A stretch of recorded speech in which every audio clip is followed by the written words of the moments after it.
In this video, I'll be going through the second pure mathematics practice exam that I put together for A-level mathematics. All of these questions are based on past Edexcel exam questions, but if you're with a different exam board, then this should still be really good revision. Also, I'm a bit late on this, but thank you so much for 30,000 subscribers. That's really awesome.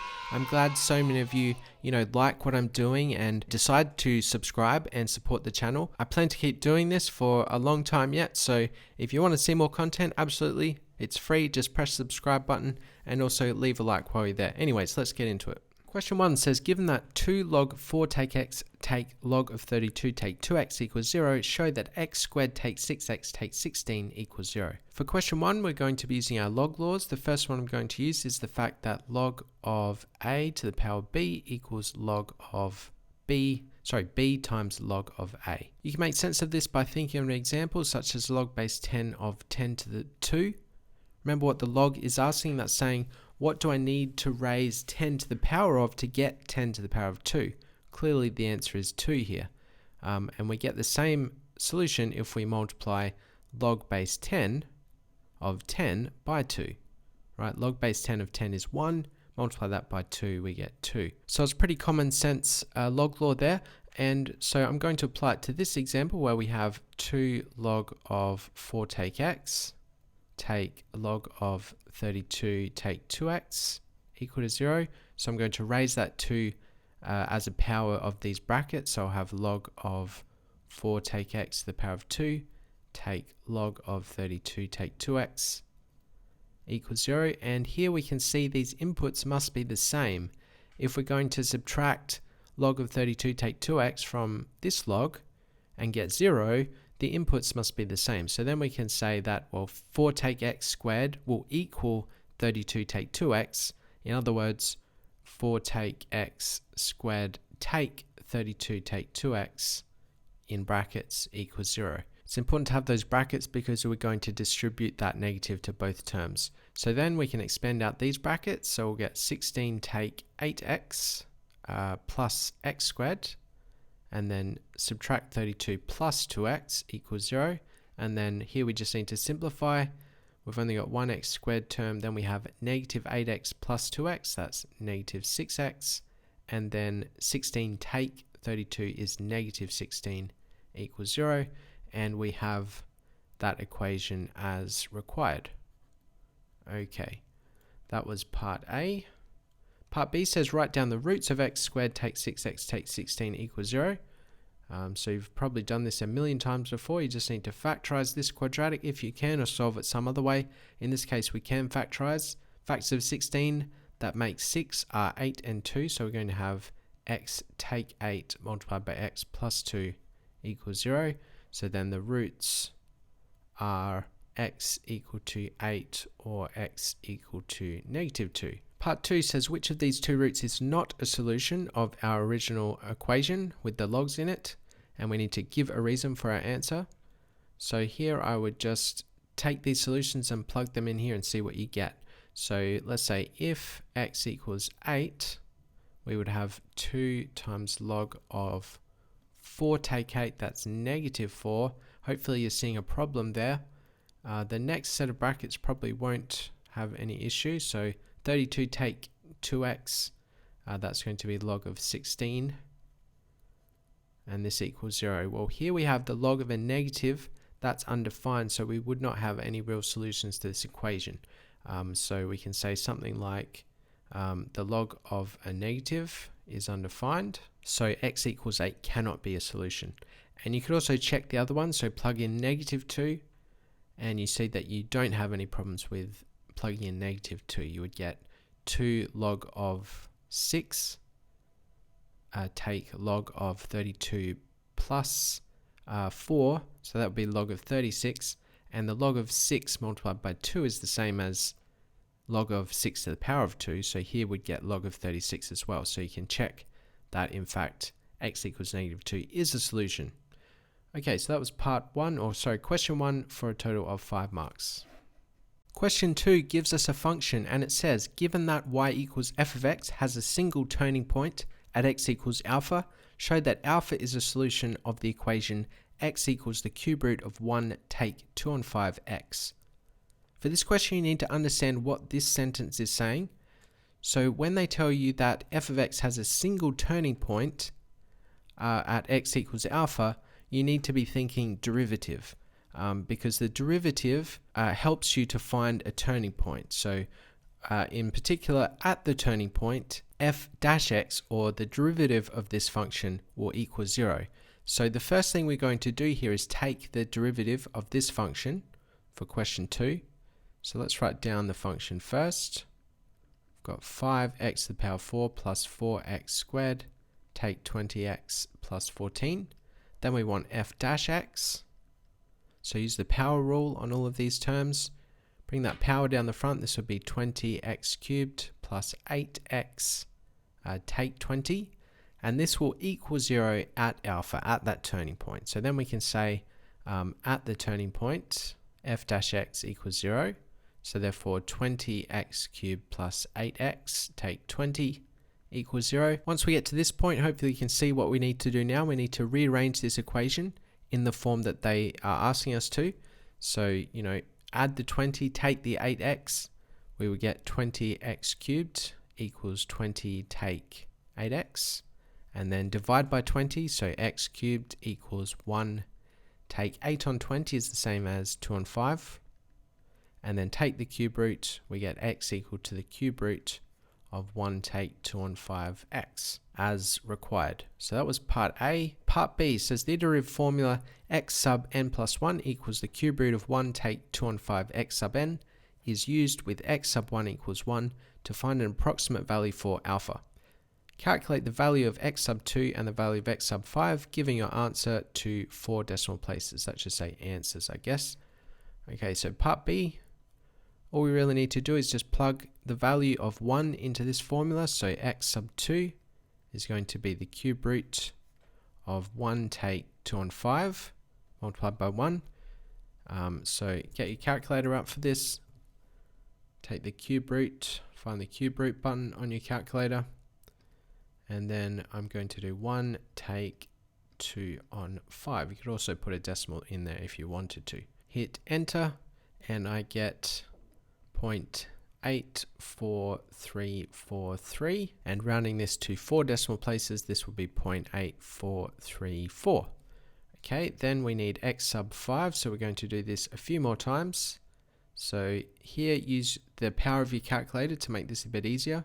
Go to the entry key, and then we're going to multiply this 2 on 5 by our last answer. So multiply that by the answer from the previous calculation, because that's the input. X sub n is the answer from the previous iteration. Okay, so then enter, and I get 0.8718. Remember, that's x sub 3. So I need to do it again. So all we need to do is get the entry from the last calculation and press enter again. That automatically takes the answer and inputs it for you. So that's x sub 4. Then I need to do it one more time to get x sub 5. So I get 0.86769. Rounding this to 4 decimal places, this would be 0.8677. Okay, so that was part B for 3 marks. C says using a suitable interval and a suitable function that should be stated, show that to 3 decimal places alpha is 0.868. So for part C, what does this mean when they say using a suitable interval? Whoops, what happened there? I'm not sure. What does this mean? Well, because they tell you that alpha is a single turning point on this curve or in this function, then the derivative either side of alpha will change signs. So in other words, the tangent or the gradient of the function will change either side of that turning point. So we can start with that statement. So f dash x will change signs either side of alpha. So we figured out what the derivative was. So that was up here. That was 20x cubed plus 8x take 20. And now we need to think about the interval we need to use. So if we're looking at the value of alpha as 0.868 to 3 decimal places, well, what rounds to 0.868 to 3 decimal places? You need to think lower and upper bounds here. The lower bound will be 0.8675, so we're going to find f dash of 0.8675 and see what that is. So plug that into your calculator, into that function of the derivative. So we'll get 20 times 0.8675 cubed plus 8 times 0.8675, take 20, and I get negative 0.003, negative 0.003, and so on. Then we want to find the upper bound, or the derivative using the upper bound, which was 0.8685. So make your life a bit easier. Use the entry you just put in and just change that third decimal place to an 8. And for that I get 0.05. So you can see we get a positive answer now. So this was f dash of 0.8685. This is 0.05 and so on. So we can see the signs change. So let's say as the signs change, this implies that alpha is between these two bounds, so 0.8675, alpha is greater than that and less than 0.8685. So we can say then that to 3 decimal places, alpha equals 0.868 to 3 dp. Okay, so there you need to use the derivative, check the lower and upper bounds, and then you can conclude that the value of alpha to 3 decimal places is 0.868. Okay, that was question 2 for 8 marks. Question 3 gives us a figure, and it says the figure shows a shape with perimeter A, B, C, D, E, F. BCDF is the sector of a circle with center F. Triangles ABF and EDF are congruent triangles. AFE is a straight line, and given that AF equals FE equals 5.7 centimeters and BF equals FD equals 5.2 centimeters and angle BFD equals 1.95 radians, find the perimeter ABCDEF in centimeters to 1 decimal place. Okay, so I've copied this diagram to make my explanation a bit easier to follow. Firstly, let's put in some of the information they've told us. So angle BFD is in here. That's 1.95 radians. BF equals FD equals 5.2 centimeters. Those lengths are here. And AF is here. That's 5.7 centimeters. And that equals FE. So what are the lengths that we need to find the perimeter? Well, firstly, we need this arc length, and then we need these two lengths, BA and DE. So let's find the arc length first, using the arc length formula in radians. This is just the angle times r. That's effectively what radians are, right? That's how many times you can wrap the radius around the arc or the circle. So we just need to multiply that angle by the radius to get the arc length. So here we've got the angle 1.95 and the radius is 5.2. So all we need to do is calculate this. Let's plug that in. 1.95 times 5.2. That's 10.14 centimeters. Oops, 10, not 110. Okay. For DE, we're going to have to use the cosine rule. We have the two lengths adjacent to the angle in here. Well, actually, we need to find that angle first. They tell us AFE is a straight line. Now, the number of radians on a straight line is pi. So, and also we know those two triangles are congruent.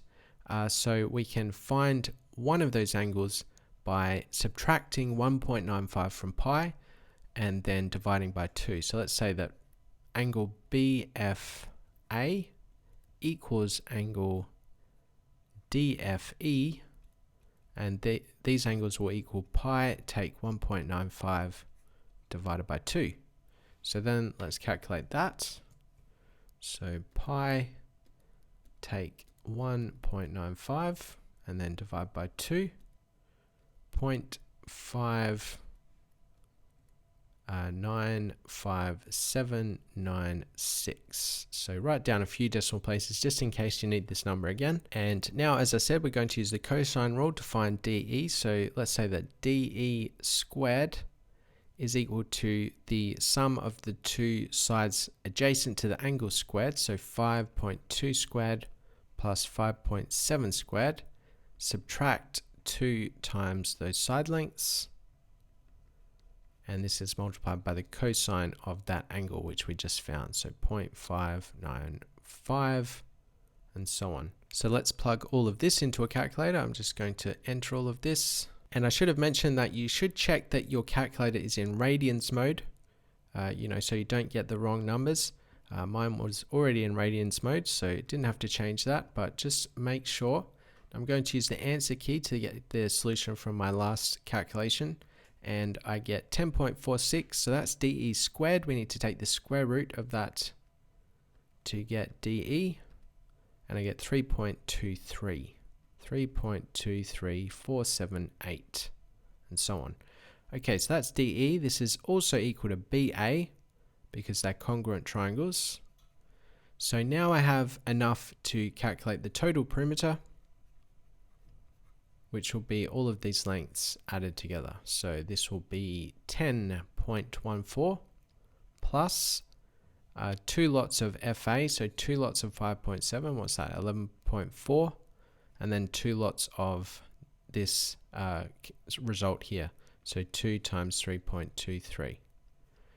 Okay, so then let's calculate that, and I get 28.009, and we needed this to 1 decimal place, so we can round this off to 28.0 centimeters. If it says 1 decimal place, make sure to still include that 0. Even if it is 0, still need to write 0.0 there. Okay, that was part A. Part B says find the area of the shape. So here we need to find the area of these two triangles and the area of that sector. Let's find the area of the sector first. The area of a sector when you're using radians is 1/2 times the angle times r squared. So we know the angle, 1.95. We know the radius, so let's put that into a calculator. So it'll be 0.5 times 1.95 multiplied by, I've forgotten what the radius is. So 5.2, yeah, 5.2 squared, and that's 26.364. Okay, so that's the area of the sector. Then we need the area of the triangles. We can use the sine rule for this. So the area of the triangle of the triangles will be 1/2 AB sine C. So AB is the sides adjacent to the angle C is the angle between the sides, and we have those, or we've calculated those already. So this will be 1/2 times 5.2 times 5.7 multiplied by sine of this solution up here, sorry, that was the side length. We need the angle. Almost made a mistake there. So the angle we calculated was this, 0.595796. Okay, so then let's put that in. So the area of one triangle is 8.3165 and so on. And I have two of those, so I'm going to multiply that by 2. So the total area is going to be 2 times this plus the area of the sector. Okay, and let's do that. So 2 times that answer plus 26.364, and I get 42.997. 42.997, and we needed this to 1 decimal place. So this rounded off will be 43.0 centimeters squared.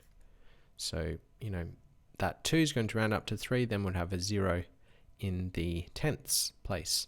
Okay, so that was question 3 for a total of 9 marks. Question 4 gives us a graph, and it says the figure is a sketch showing the line L1 with equation y equals -3x plus 1 and the point A with coordinates 3, 4. The line L2 passes through A and is perpendicular to L1. Part A says find the equation of L2, writing your answer in the form y equals mx plus c, where m and c are constants to be found.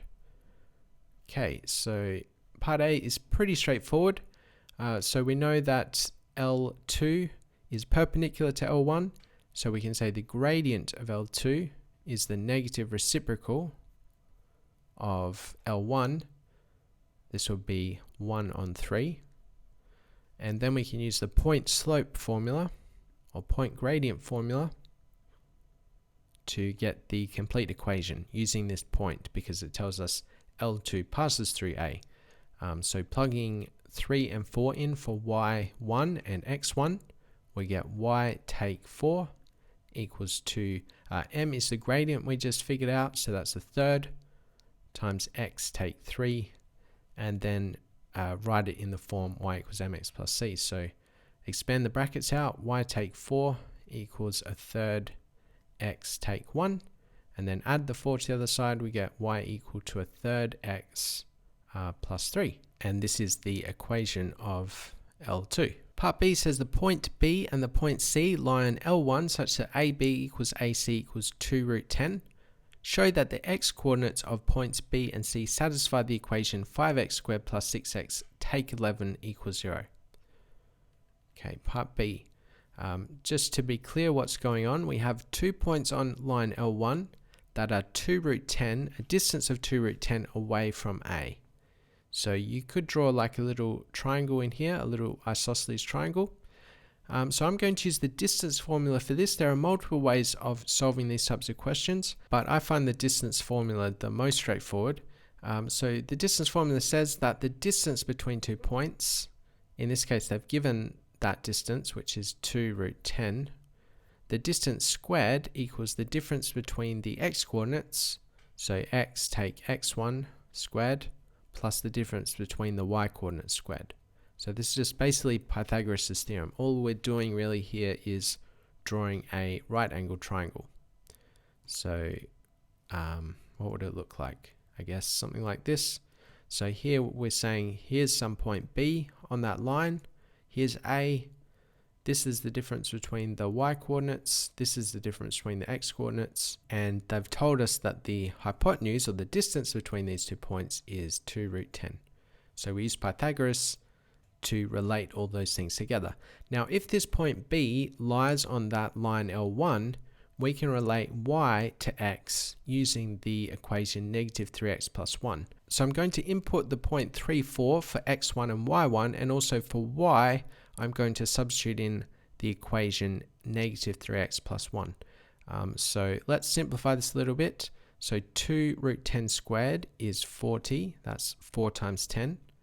Then we have x take 3, the x coordinate of A, squared plus negative 3x plus 1 take the y coordinate of A, which is 4. Okay, then we need to simplify this, and hopefully it simplifies down to this equation. Okay, so firstly expand these brackets out. This will be x squared take 6x plus 9. And then over here we have negative 3x plus 1 take 4 is negative 3x take 3, all squared. Let's write this out as is and then expand these brackets out. So this would be plus 9x squared, and then negative 3x multiplied by negative 3 would be plus 9x. So the middle term here would be plus 18x and then plus 9 on the end. Let's keep simplifying. So negative 6x plus 18x is positive 12x. So then we would get x squared, 10x squared. So we have x squared plus 9x squared, 10x squared plus 12x. Then 9 plus 9 is 18. Subtract 40. That's negative 22 equals 0. Then divide by 2 and we get 5x squared plus 6x take 11 equals 0 as required. Okay, so that was using the distance formula for that one. Part C says, given that B lies in the 4th quadrant, find using algebra and showing you're working the coordinates of B. So in the 4th quadrant, that's down here, the x values are positive.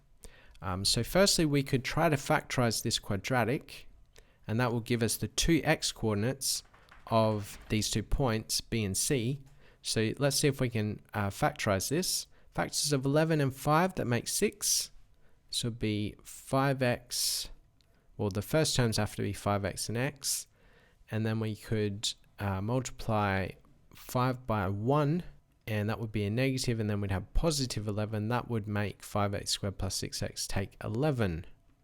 So then we have the x coordinates. So x would equal negative 11 on 5 or 1. And as I said, in the fourth quadrant, x is positive, so this must be the x coordinate of b.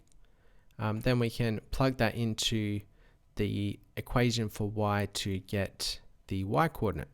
So let's say in the fourth quadrant, x is positive, therefore x equals 1 and y equals negative 3 plus 1, which equals negative 2. So therefore b equals 1, negative 2. And you could check that point by plugging it in, or sorry, you could check that by finding the difference between the x coordinates. So the difference between 1 and 3 is 2. So you could draw a little right angle triangle, I guess is what I'm saying. So we had b, which was 1, negative 2, and a, which was 3, 4. So the, this leg here would be 2, this leg would be 6, and just check that you get 2 root 10 as the hypotenuse. So 2 squared plus 6 squared, that's 40. And it would be the square root of 40, in other words, 2 root 10. So just a way to check that you got the correct answer. Anyways, that was question 4 for 11 marks. Question 5 says vectors AB and BC are given by AB equal to P 2Q4 and BC equals negative Q negative P2, where P and Q are constants. Given that AC is parallel to 2 negative 5, 4, find the value of P and the value of Q. So here you need to recognize that to find the vector AC, you just need to add these vectors together. So for question 5, if you think of these vectors, AB and BC, because they share that common point of B, to find AC, all we need to do is add them together. So we're going to add these two column vectors to get AC, or an expression for AC. So it would be P plus negative Q, so P take Q, then 2Q take P, then 4 plus 2, which is 6, and this is some multiple of this vector because they're parallel. So we can say this is K times 2 negative 5, 4. And we can find that multiple because we have one number in this column vector. So we know that 4 multiplied by K is equal to 6. So we can say 4K equals 6. So therefore K must equal 3 on 2. And now because we have that multiple, we can solve for P and Q using simultaneous equations. So we can say P take Q is equal to 3 on 2 times 2. So 3 on 2 times 2, this is just going to be 3. And 2Q take P is equal to 3 on 2 multiplied by negative 5. And then to solve for these variables, we could add these equations. So use elimination. P plus negative P is 0, so we get rid of the P variable. Then we have negative Q plus 2Q, which is just Q. Then we have 3 plus 3 on 2 times negative 5, so 3 take 15 on 2. So I've just multiplied the negative 5 by 3 there. 3 take 15 on 2, that is going to be 6 take 15 on 2, which is negative 9 on 2. So Q is negative 9 on 2. Then plug that into one of these equations to solve for P. So we could say P is equal to negative or subtract negative 9 on 2. And this is equal to 3. So then P plus 9 on 2 is equal to 3. And then P equals 3 take 9 on 2. And then this is going to be 6 take 9 on 2, which is negative 3 on 2. Okay, so we have P and Q, and you could just double check these are correct by plugging them in, just making sure you get the correct answers to make sure you haven't made any mistakes. So that was question 5 for 5 marks. Question 6 says Sam is a YouTuber and has a 5-year plan for growth. In year 1, he will get 10,000 views on his videos. In year 5, he will get 5 million views on his videos.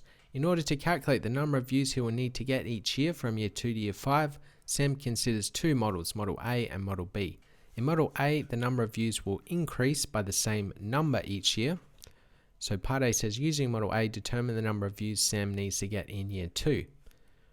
Okay, so here we have an arithmetic sequence, in other words, increasing by the same amount each time.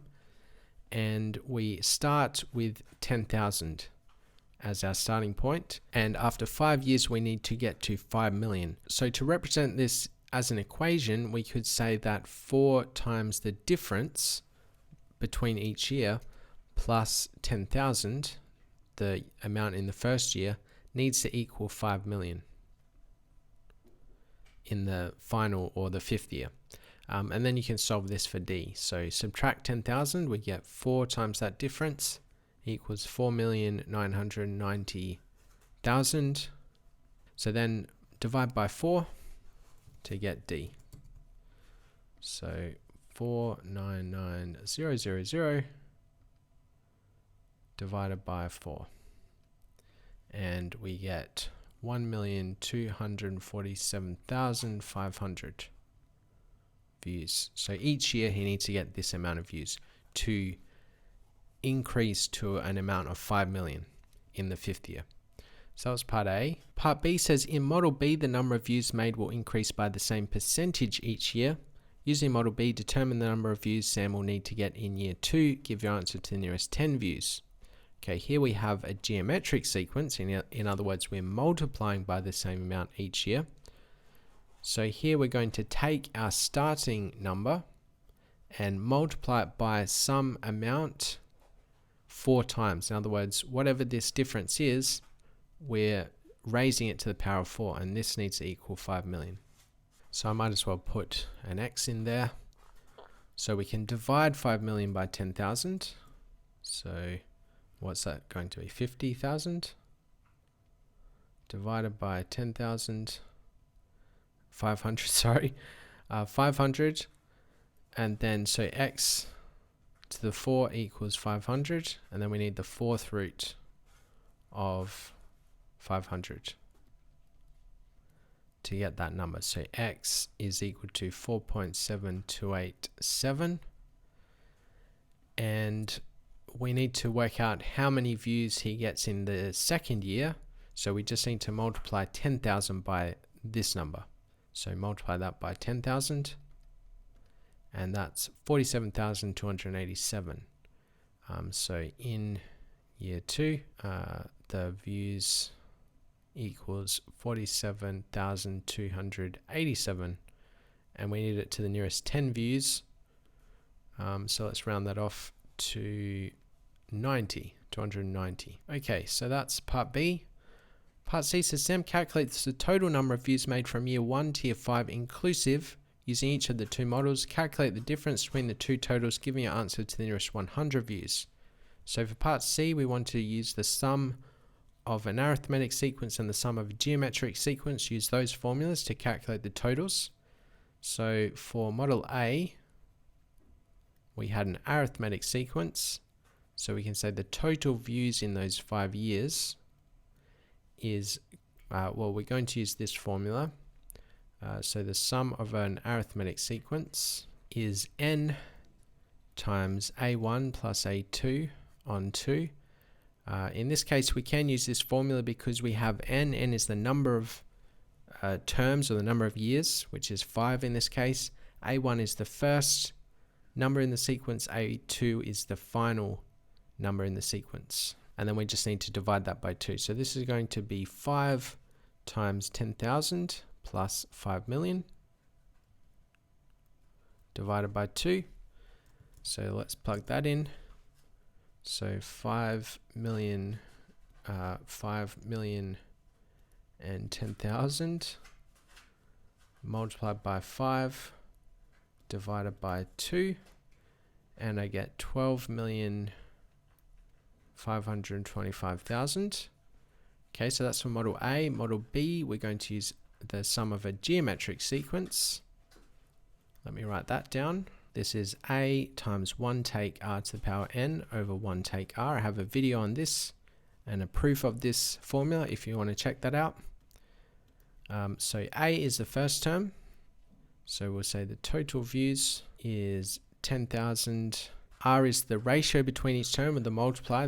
That was this answer we found. And n is the number of terms. So This will be 1 take 4.7287 to the power of 5 over 1 take that same number. Okay, so then to work that out, let's plug that in, and I get 6,338,000, etc. So let's write that down. Okay, then we need the difference. So the difference is this take this. So 12,525,000. Take that previous answer. And that's about, what, 6 million something, and we need it to the nearest 100 views. So this would be 6,186,700 views, and that's approximately. Okay, so that was part C and question 6 for a total of 9 marks. Question 7 says g of x equals 5x cubed, take ax squared plus x plus b, where a and b are constants. Given that x plus 1 is a factor of g of x, and the curve with equation y equals g of x has a point of inflection at x equals 1/5, find the value of a and the value of b. So for 7 part A, we're going to use the factor theorem, and we need to interpret what this means. If g of x has a point of inflection at x equals 1/5, how can we use that? So firstly, if x plus 1 is a factor, that means g of -1 equals 0. This is due to the factor theorem. I have a video on the factor theorem if you want to check that out, explaining this in detail. So we can say g of -1 equals 0 if x plus 1 is a factor. So then plug -1 in here. So g of -1 equals -5. So -1 cubed is -1. Take a take 1 plus b.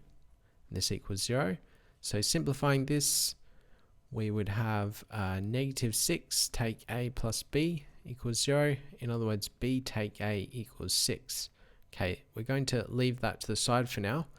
If it tells you that there's a point of inflection at x equals 1/5, we need the second derivative. So firstly, let's derive g of x using the power rule. This would be 15x squared take 2ax plus 1. And then the second derivative would be 30x take 2a. And this will equal 0 when x equals 1/5. So we can say the second derivative equals 0 at the point of inflection when x equals 1/5. So g dash dash of 1/5, plugging 1/5 in for x, we would get 30 on 5, which is 6, take 2a equals 0. So then we can solve this for a. So -2a equals -6, so a equals 3. And then we can plug this value for a into this equation to get b. So b take 3 would equal 6. So let's write that down. B take 3 equals 6, which means that b also equals 3. Okay, so we have a and b for part A. Part B says show that there are no stationary points on the curve with equation y equals g of x. So a stationary point means that the derivative equals 0. So we could state that just to show that just to show our understanding. And we found this derivative in part A. This was 15x squared take 2a. We have the value of a now, so that's 3. So g dash of x equals 15x squared take 6x plus 1. Here we want to show that if this quadratic equals 0, it has no solution. So we can say let 15x squared take 6x plus 1 equals 0. And then we can look at the discriminant. So b squared take 4ac. Let's find out what this is. So b is 6, so this will be 36 take 4 times 15 times 1. This is 36 take 60, which is -24. This is clearly less than 0. So when the discriminant is negative, that means the quadratic has no real solution. So we can say, therefore, 15x squared takes 6x plus 1 equals 0 has no real solutions. Therefore, the function g of x has no stationary points because there are no values of x for which its derivative equals 0. So we can just say, therefore, g of x has no stationary points. Okay, that was part B and question 7 for 7 marks. Question 8, part A says, sketch the curve with equation y equals k, take 1 and 4x, where k is a positive constant. State in terms of k the coordinates of any points of intersection with the coordinate axes and the equation of the horizontal asymptote. Okay, for question 8, part A, we need to sketch the reciprocal function. Should be quite good at this. So firstly, draw up your set of axes and think about the general shape of the reciprocal function. Now here we have negative 1 and 4x. So when it's positive 1 on x, the graph is in these two quadrants. That's a terrible sketch, but when it's negative, it's in these two. And because they tell us k is a positive constant, meaning it's not 0, it's not less than 0, we're going to take this graph of the negative reciprocal, again a terrible sketch, and we're going to translate it up in the positive vertical direction by the value of k. Now they don't tell us what k is, but we just indicate, we understand that it's been translated up k units. So draw your reciprocal function as carefully as you can in the second and the fourth quadrants. God, that's just terrible. Apologies for my sketching skills. I promise I'm much better with a pencil and paper. Then your horizontal asymptote will be at k, right? The normal reciprocal function has the horizontal asymptote at y equals 0. Again, because you translated up k units, the horizontal asymptote also translates up. So then draw your second curve in. Okay. As messy as that is, hopefully you get the idea. So then we have this horizontal asymptote at y equals k, and also we need where the curve intersects with the x-axis. Now normally the reciprocal function does not intersect with the x-axis, but because we've translated it up, we can find where that is. So we can say that if y equals 0, then we'll have k take 1 and 4x equal to 0, and then rearrange this in terms of x. So you could say 1 on 4x equals k, so x equals 1 on 4k. Okay, so that would be the x coordinate of that intersection. So write that in as well. 1 on 4k, 0. And this section of the curve will not intersect with any axes because the y-axis is the vertical asymptote. We don't need to make note of that. I think that's just generally known. And it just says the equation of the horizontal asymptote and the intersection with any coordinate axes. So we've got the intersection point, we've got the horizontal asymptote. So we're done for part A. Part B says the straight line L has equation y equals 5x plus 7. Given that L cuts the curve in two distinct places, find the range of values of k, writing your answer in set notation. So what's happening here is we have some straight line and it's cutting this graph in two places. We need to find, what could the values of k be such that that happens. So the way we do this is we let this equation equal this equation, because when the line intersects the curve, the y coordinates will be equal. So we can say when L cuts the curve, we will have 5x plus 7 equal to k take 1 on 4x. That's your starting point. And then you need to rearrange this algebraically so that you have a quadratic in terms of x. So the first thing you could do is multiply everything by 4x. So 5x times 4x is 20x squared. Then 7 times 4x is 28x. K times 4x is 4kx.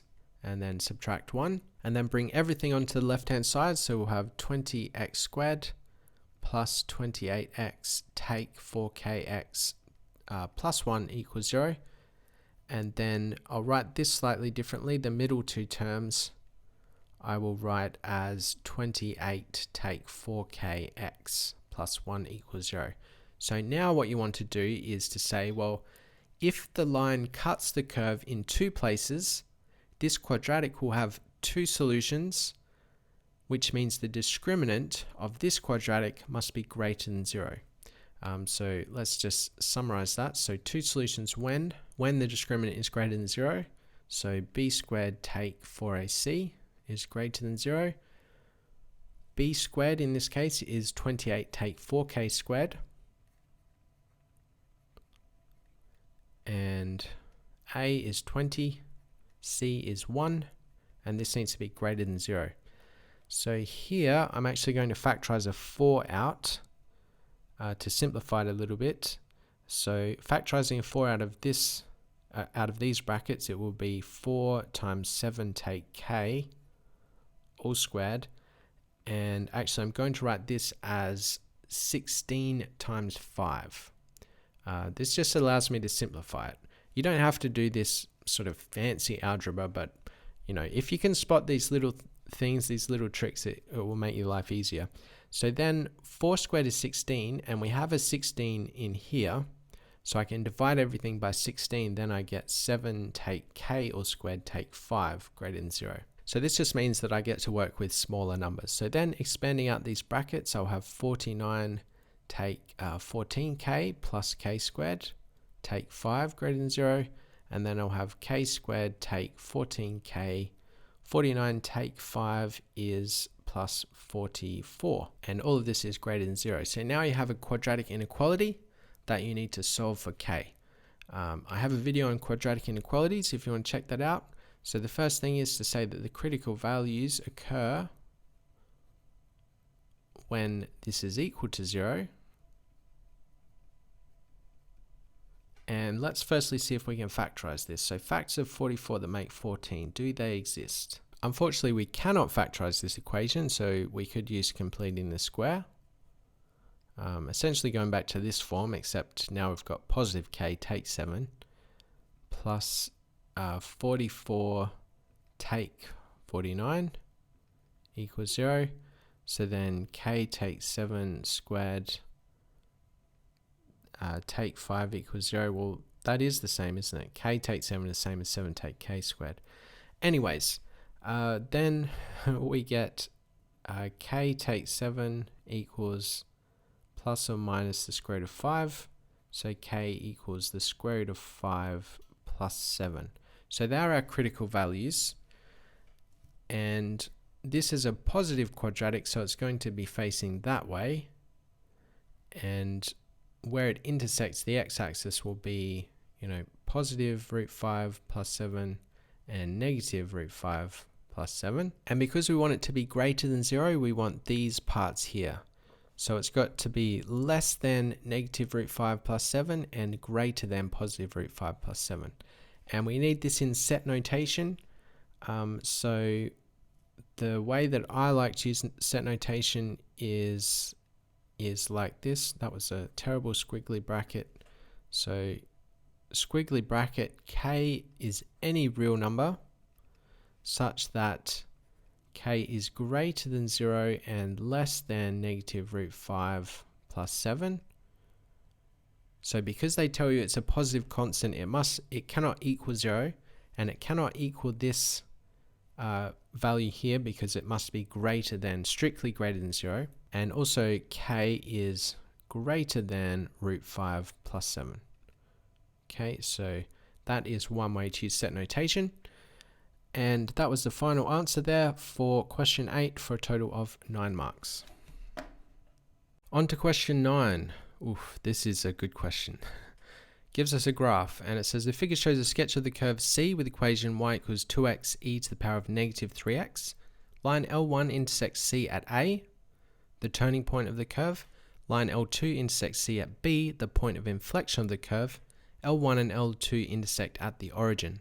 Part A says find using algebra and showing you're working the exact values of the coordinates of A and the exact values of the coordinates of B. Okay, so here you need to understand what it means when it says the turning point of the curve and the point of inflection of the curve. The turning point is when the derivative equals 0, and the point of inflection is when the second derivative equals 0. So we're going to have to take the derivative of this equation. So let's write it down first. This is 2x e to the negative 3x. So dy on dx is going to be the derivative of this. Here we can use the product rule. So the product rule for differentiation says that the derivative of two functions multiplied is the derivative of the first function multiplied by the second function plus the first function multiplied by the derivative of the second function. So here we can say 2x is the first function, the derivative of 2x is 2. So the first term here will be 2e to the negative 3x, and the second term will be 2x times the derivative of e to the negative 3x. The derivative of e to the negative 3x is just itself, but then we need to use the chain rule for this function in the exponent. So the derivative of negative 3x is negative 3. So then, just to simplify this will be 2e to the negative 3x, take 6x e to the negative 3x. Okay, then let's take the second derivative. I've forgotten how to write this. Is it d squared y over dx squared? I don't remember. Anyways, let's take the derivative of this function. So firstly, well, the derivative of 2e to the negative 3x is negative 6e to the negative 3x, just using the chain rule again. Then here we can use the product rule on the second term here. So we would get negative 6e to the negative 3x, and then plus negative 6x, so this will be a negative, but then it's going to turn into a positive again, so it would be a positive, 6x e to the negative 3x times negative 3. Actually, I already accounted for that negative. Okay, so hopefully you followed, what I did with all of the negatives there. Anyways, this is now negative 12e to the negative 3x plus 18x e to the negative 3x. Okay, we have the first and second derivative. For the turning point, we need the coordinates of A. That will be when this equals 0. So for point A, 2e to the negative 3x takes 6x e to the negative 3x equals 0. Then everything becomes a lot simpler because we can divide by e to the negative 3x. Finally get rid of that guy, and we just end up with 2 takes 6x equals 0. And then we get negative 6x equals negative 2, so x equals a third. Then for point B, we still need to find the y coordinate, but I'm just going to find the x coordinate of point B now. This will equal 0, the second derivative. So negative 12e to the negative 3x plus 18e to the negative 3x equals 0. Again, divide by that common factor. And I've forgotten an x in there. There's meant to be an x. So then we get negative 12 plus 18x equals 0. So 18x equals 12. And then x equals 12 on 18, which is 2 on 3. Then we need to find the y coordinates. So plug a third into this expression for y. This would be y equals 2 times a third multiplied by e to the negative 3 times a third. So then this is 2 on 3. Negative 3 times a third is just negative 1. So this would be 2 on 3e, e to the negative 1, or put e in the denominator. Then y for point B would be 2 times 2/3, e to the negative 3 times 2/3. Then this is 4 on 3 e squared, so e to the negative 2, or put e squared in the denominator. Okay, so they are the coordinates of A and B. Let's just write them out again. So A equals a third 2 on 3e, and B equals 2/3 4 on 3e squared. Part B says the finite region R shown shaded in the figure is bounded by the lines L1 and L2 and the curve C. Find the exact area of R. Okay, so I've copied this figure just to make my explanations a bit clearer. To find the area R, what we're going to do is find, let's use some different colors. We're going to find this area from A to B underneath the curve C. So I'll call this area 1. Then I'm going to find this triangle, this one in here, up to A and 2, 0, 0. That's just a triangle, so that won't be too hard to find that area. Call that area 2. And then I'm going to find this area of this triangle to B. Call that area 3. And I'm going to add area 1 and area 2 and subtract area 3. And that will give me the shaded area. What's left over is the shaded area R. Okay, so to do all of that, of course, we need to integrate. So firstly, I'm going to integrate y from a third, that was point A, this was a third here, to B, which was 2/3. So integrate y from a third to 2/3 with respect to x. This is equal to the integral from a third to 2/3 of 2x e to the negative 3x dx. And here we're going to use integration by parts to find this integral. So integration by parts, it says that the integral of u dv is equal to u times v, take the integral of v with respect to u. And here we're going to let dv equal e to the negative 3x with respect to x. And then we can find v by taking the antiderivative. So v will be the antiderivative of e to the negative 3x. Now here, just think about what you'd get if you're going in reverse. So to get the derivative to be e to the negative 3x, what would you have to have here? Well, you would have the same power, right? Because when you take the derivative, nothing happens to this e function, but you would bring that negative 3, or you'd have an exponent, sorry, not an exponent, you'd have a coefficient of negative 3. So to cancel that out, we'd need negative a third in front here. Okay, so when you take the derivative of this, you'd end up with e to the negative 3x. Then we're going to let u equal x. So then the derivative of this is just dx. Okay, we have everything we need now. So this integral then becomes 2, factoring out the 2 multiplied by uv. So u is x, v is negative a third e to the negative 3x.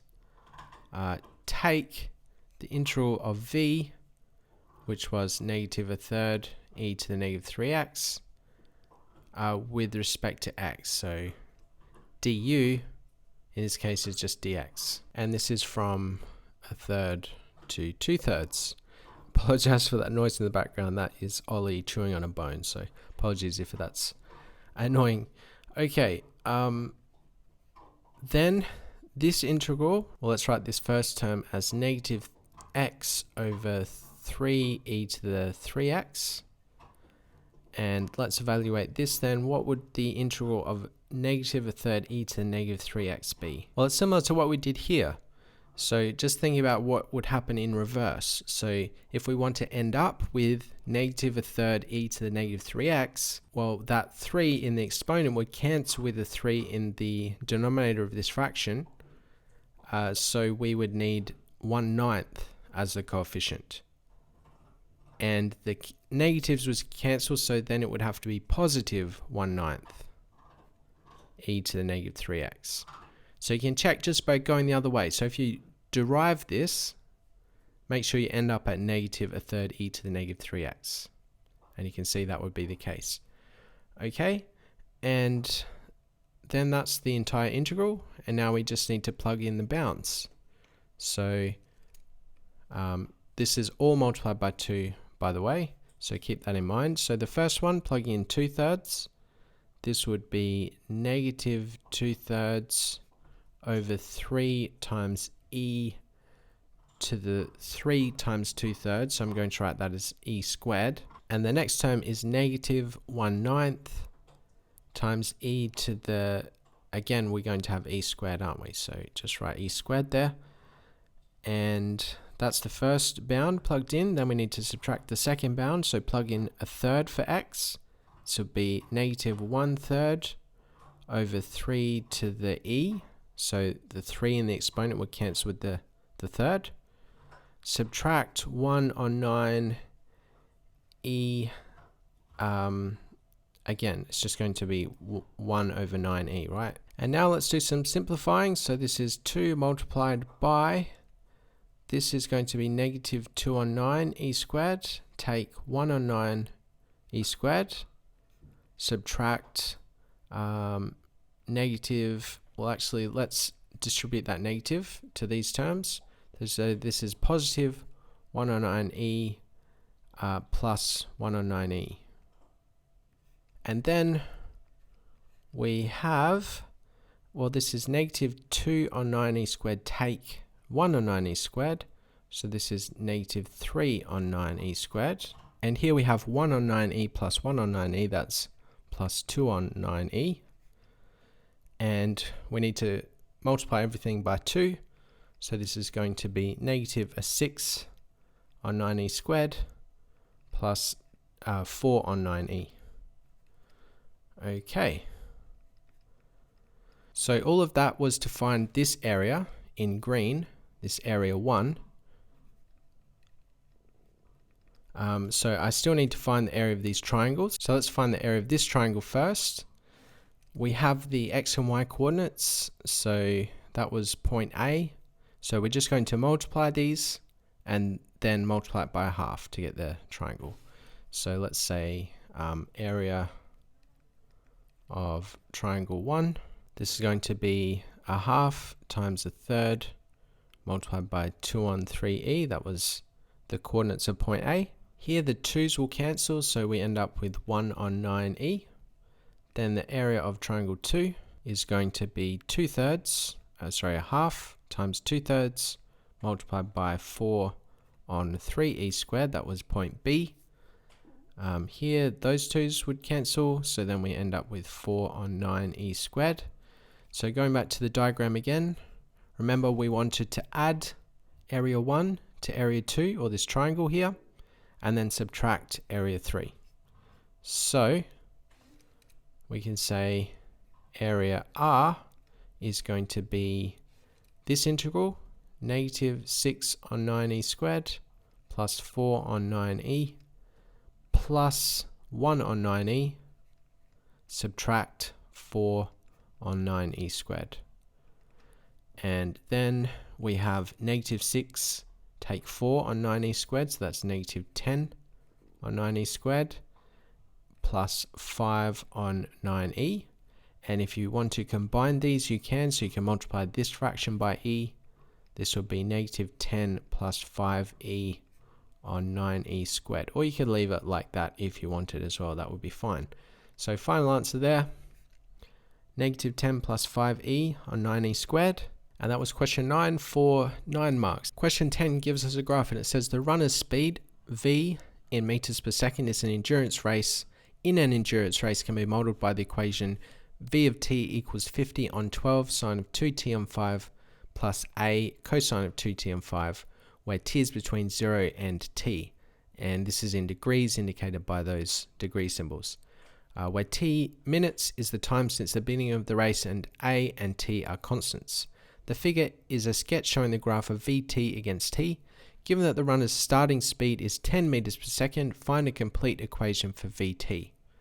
Okay, so for part A, if we have at time t equals 0, vt equals 10, we can plug those values into this equation and solve for a. So we would have 10 equal to 50 over 12 times sine of 0 plus a multiplied by the cosine of 0. The sine of 0 is 0, so we're going to end up with 10 equals to 50 over a cosine 0. Cosine of 0 is 1, so we just have 50 on a.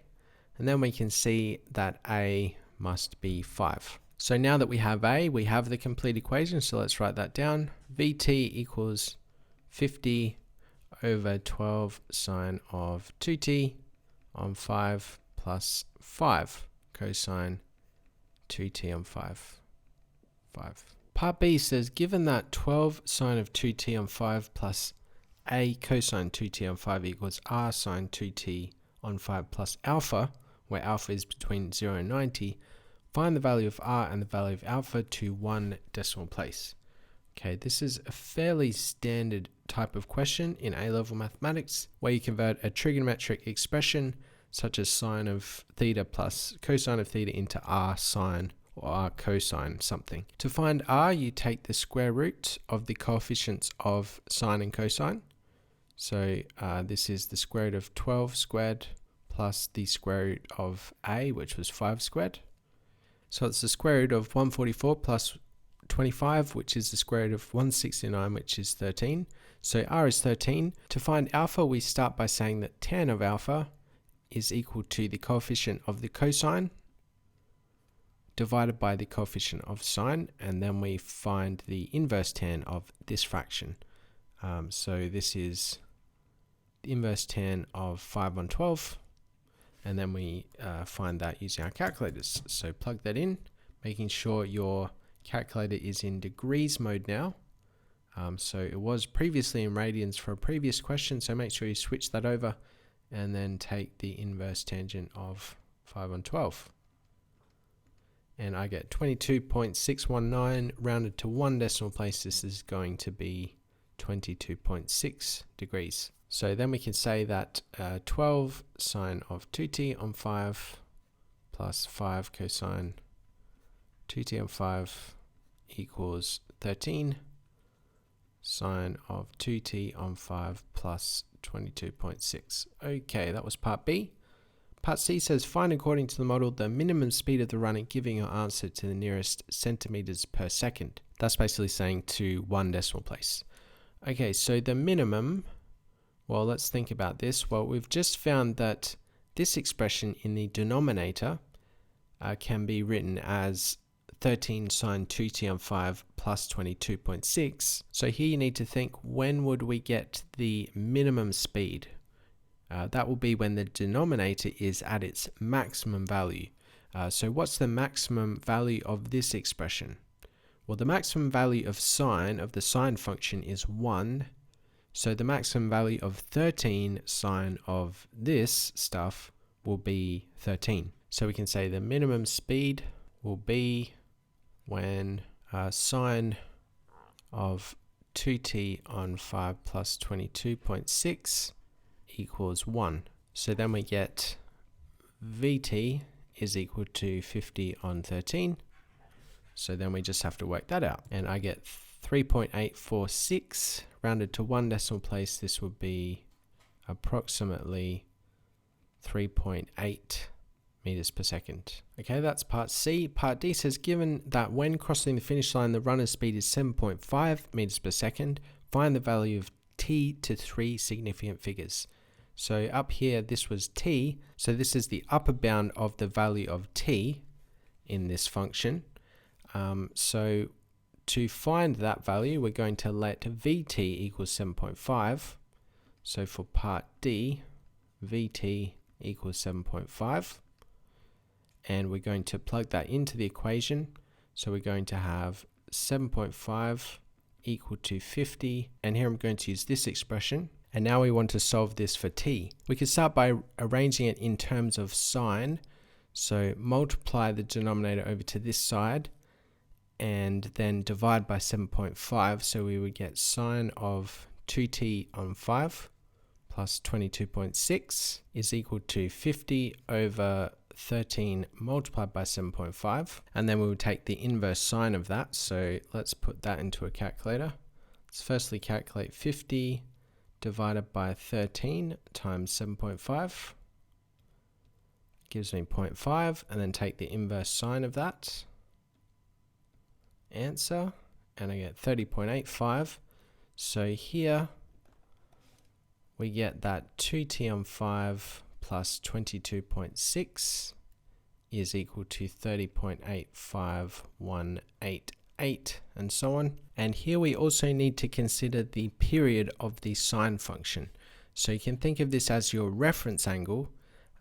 So one way to think about this is to use the unit circle. So this is our reference angle of 30 degrees, approximately.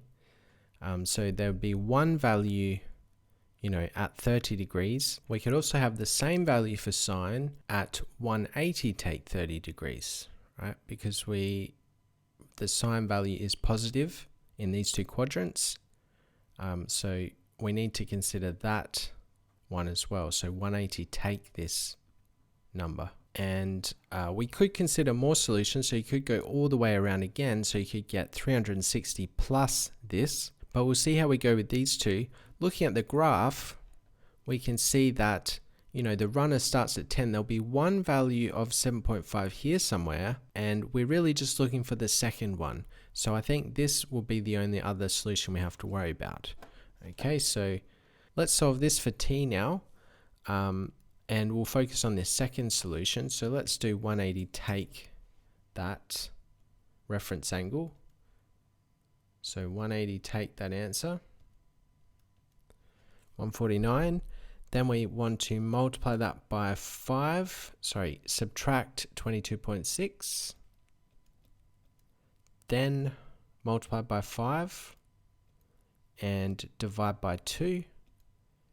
And we get our second solution for t of 316.37 degrees. But actually we're modeling t as time here, so we can say this is also equivalent to 316 minutes, because t is in minutes. And we needed that to 3 significant figures, so we're going to round that off to 317 minutes. Okay, so that was the second solution of that equation, considering the period of the sine function. And if you look at the graph, that solution after you solve for t would be the first one where he's going 7.5 meters. The second solution would be at the end of the race. So final answer 317 minutes, and that was question 10 for a total of 9 marks. Question 11, this is another really nice question. It gives us a graph and it says the figure shows a sketch of the curve with parametric equations x equals cosine cube t and y equals sine t for t between 0 and 2 pi. The curve forms an enclosed shape with finite area. Find the exact area of the shape. Okay, for question 11, we're going to be using integration. And I guess the first step is to figure out what we're integrating. So what we want is the integral of y in terms of x. Now we could go from -1 to 1, or you could go from 0 to 1. I'm going to do that from 0 to 1 because this shape is symmetric. You could do either of those. So I'm going to go from 0 to 1 and then multiply that area by 4. But -1 to 1 is perfectly fine as well. So this is the integral I want. And to take the integral of parametric equations, you can say instead of y dx, it's the integral of y dx on dt. So then we need the derivative of x with respect to t. So if x equals cosine cube t, then the derivative of this, you can use the chain rule. So bring the exponent down the front, subtract 1 from the exponent. So this will be 3 cosine squared t, and then take the derivative of the function inside, if you like. So the derivative of cosine is negative sine. So this is multiplied by negative sine t. So all up, this is -3 cosine squared t sine t. Okay, so then this integral becomes the integral from 0 to 1 of y, and actually let's put in sine t for y, multiplied by -3 cosine squared t sine t with respect to t. And actually we need to change the bounds as well because we're integrating with respect to t now. So when x equals 0, we would have cosine cube t equal to 0. So when is the cosine function equal to 0? That's when the angle is 90 degrees. Or in this case, because we're in radians, t would be pi on 2. And when x equals 1, we would have cosine cube t equal to 1. In other words, cosine t equals 1. And when is the cosine function equal to 1? That's when the angle is 0, so t equals 0. So our lower bound then is pi on 2, and our upper bound would be 0. And this is a negative, so if you want to switch the bounds, you change the sign of the integral. So this then we can write as the integral from 0 to pi on 2 of positive 3, and I'm going to write this as cosine squared t sine squared t dt. Okay, so now we just need to find this integral and then multiply the solution by 4, and then we'll be done. The first thing I'm going to do here is use the identity that 2 sine t cosine t is equal to sine of 2t. So if I only have sine cosine, then this is a half sine 2t. Okay, so I'm going to use this identity in here, and it's going to be squared. So I'm thinking of this as sine t cosine t all squared. So I'm going to substitute that identity in. And also I'm going to remove that constant. So this will be 3 multiplied by the integral from 0 to pi on 2 of a half sine 2t all squared with respect to t. Okay, now what we want to do is think about the integral of sine squared. This is something that hopefully you've done before. The way we do the integral of sine squared is we use the identity for the sine squared function and we substitute that in. So one identity for sine squared is a half take a half cosine 2x with respect to x. So we substitute that identity for sine squared and then we take that and integral. So the integral of a half take a half cosine 2x is x on 2 take a quarter sine 2x plus c. The reason it's a quarter is basically when you take the integral of cosine 2x, you can do a u substitution and du becomes a half dx. So you get that extra half in there. So that's the integral of sine squared. But here we have sine of 2t squared. So we're going to make a u substitution for 2t. So then this becomes, I'm going to square this out. So this is a quarter. And then I'll remove that constant. So it's 3/4 multiplied by the integral of from 0 to pi on 2 of sine squared 2t dt. And actually, let's make that u substitution now. So we're going to let u equal 2t. And then du equals 2 dt, and so dt equals a half du. So we get the sine squared of u multiplied by a half du. And then let's remove that half, so we get 3 on 8 multiplied by this integral. And then we're just doing the integral of sine squared, which I just showed here. So actually we could remove that integral sign now. So this is going to be the integral of sine squared u, which is u on 2 take a quarter sine of u from 0 to pi on 2. And then we substitute back in 2t for u, so this is going to be 3 on 8 multiplied by 2t on 2, which is just t, take a quarter sine of 2t. Okay, most of the hard work is done now. If you followed me this far, then awesome. If not, then I apologize, and let me know in the comments if any of this didn't make sense, and I'll try to explain it better. Okay, now we need to, substitute in the upper and lower bounds.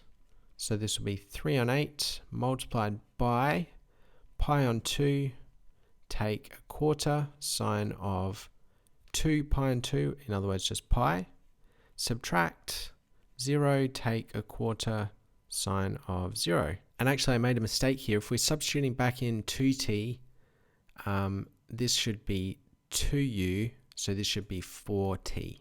Apologies for that if that was confusing. Okay, but it doesn't make that much difference because we still are going to get the same result, but it's important to get it correct still. Okay, so now we have 3/8 multiplied by pi on 2. Sine of 2 pi is 0, so this is 0.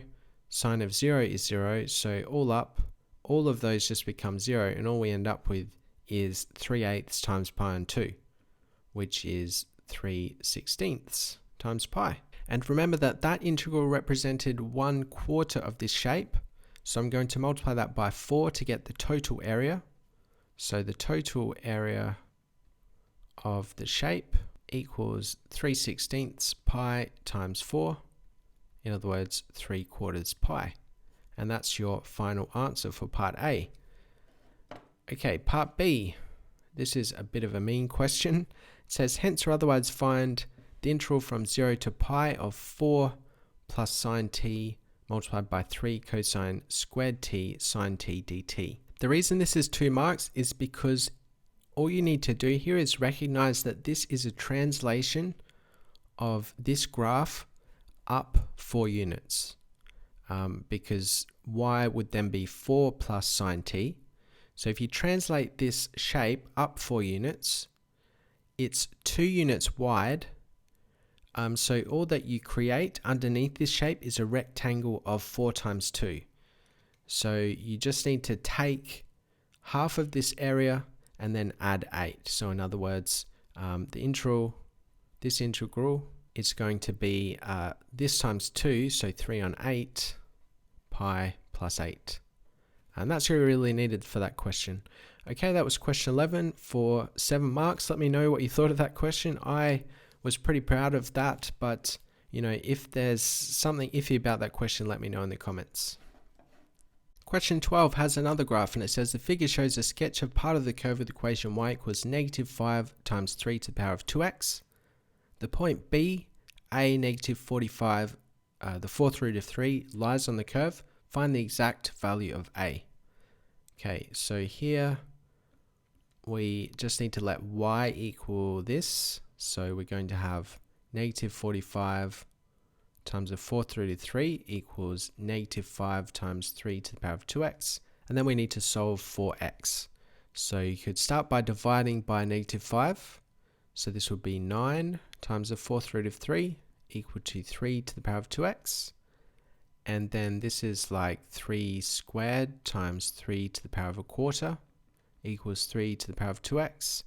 Then you could add these exponents because we've got the same base.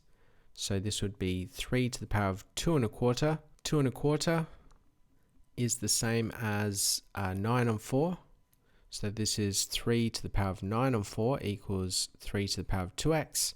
And then because we've got the same base, we can equate the exponents. So we can say 2x equals 9 on 4. So x equals 9 on 8.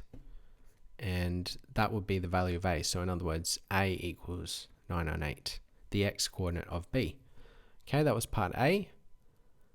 Part B says the curve of the equation -5 times 3 to the power of 2x meets the curve of the equation -60 squared over 2 root 3 to the power of x at the point C. Show that the x coordinate of C is log of 720 divided by log of 2 plus 2.5 log 3. Here we can start by letting this equation equal this equation and then just rearranging in terms of x. So we can start with -60 squared over 2 root 3 to the power of x equals -5 times 3 to the power of 2x. And then let's rearrange this in terms of x. And here we could start by dividing by -5. So let's do 60 squared. 60 squared divided by 5. 720, and the negatives would cancel, so we get 720 over, let's leave that as is for now, so 2 root 3 to the power x root 3 equals 3 to the power of 2x. And now let's think about what we want to do with this denominator here. Well, I guess we could start by multiplying it on the right hand side. So then we would have 3 to the power of 2x multiplied by 2 to the power x root 3 to the power x equals 720. And actually we could write this square root as to the power of a half, or in other words 3 to the power of x on 2. And then we have 3 to the power of 2x and 3 to the power x on 2. We can add those exponents because we have the same base. So 2x plus x on 2, this would be what, 4x plus x, so this would be 5x on 2. Okay, so then we get 3 to the power of 5x on 2 times 2 to the power x equals 720. And actually I might write that as 2.5x. So 5 on 2 is the same as 2.5, or 2.5. 2.5. Then we can take the log of both sides, so we get those exponents. So we bring those exponents down, if you like. So we could say log of 3 times, or to the power of 2.5x multiplied by 2 to the power x equals log of 720. It doesn't really matter what the base is. I guess it means base 10, but it's not that important. So now, because we have, log of something multiplied by something else, we can write this as log of 3 to the power of 2.5x plus log of 2 to the power x equals log of 720. And then we can bring those exponents down, so we would get 2.5x log 3 plus x log 2 equals log of 720. Then we can factorize the x out, so we get x multiplied by 2.5 log 3 plus log 2 equals log of 720. And then divide by this, so we get x equal to log of 720 over 2.5 log 3 plus log 2 as required. Okay, so that's how you're doing that question, and that was question 12 for 8 marks. Question 13, the final question says, prove that there are infinitely many prime numbers. Okay, this proof is a proof by contradiction. I have a video on all of the methods of proof that you need to be familiar with for A-level mathematics if you want to check that out. So a proof by contradiction starts with the negation of the statement you're trying to prove. So we're going to assume that there are a finite number of primes, and we could write them in a list. So we would have P1, P2, P3, all the way up to Pn, and this would be the complete list of primes if there were a finite number of primes. Then we could multiply them all together. So we can multiply the primes, and then we could add 1. And I'm going to call this new number n. So n would equal P1 multiplied by P2 multiplied by P3 all the way up to P of n. And then we just add 1 to that. Now we can see if we divide n by any of the primes in our list, we will get a remainder of 1. So let's state that. Hopefully this is pretty clear. I mean, we have this number here, which is a multiple of all of the primes. So if you divide, for example, by P2, you'll get a whole number here, but P2 will not divide 1. We'll get a remainder of 1 for whatever prime we divide by out of this list. So then we can see that none of these primes is a factor of n, but we know that all numbers have some prime factors. So if none of these primes are a factor of n, then either n is prime or it has some other prime factors that we have not included in our list. So let's state that. So as none of So as none of the primes in the list are a factor of n, n must be prime or have some prime factors not in the list, p1, p2, p3, up to pn. And now we have a contradiction because we said there were a finite number of primes and we listed them all out, but we pretty easily found an example where there must be some other primes that were not in this list. And so you can always do this. If you just add this new prime to the list, then you could say, well, there must be another prime, and so on and so on. So there must be infinitely many prime numbers. So to finish this off, we can say, therefore, we have a contradiction, and there must be infinitely many prime numbers. So because our statement of the negation of this statement was proved to be false, then this statement must be true. Okay. And that was the whole paper. I hope you found that helpful. I've left a bonus question if you want to give that a go. I'm not going to go through the solution of this. I might leave that for another video if anyone's interested. So that's it for this video. Please leave a like if you appreciated this. Let me know if you want me to do more, practice exams where I make up the questions. And that's about it. So I'll see you in the next one. Bye for now.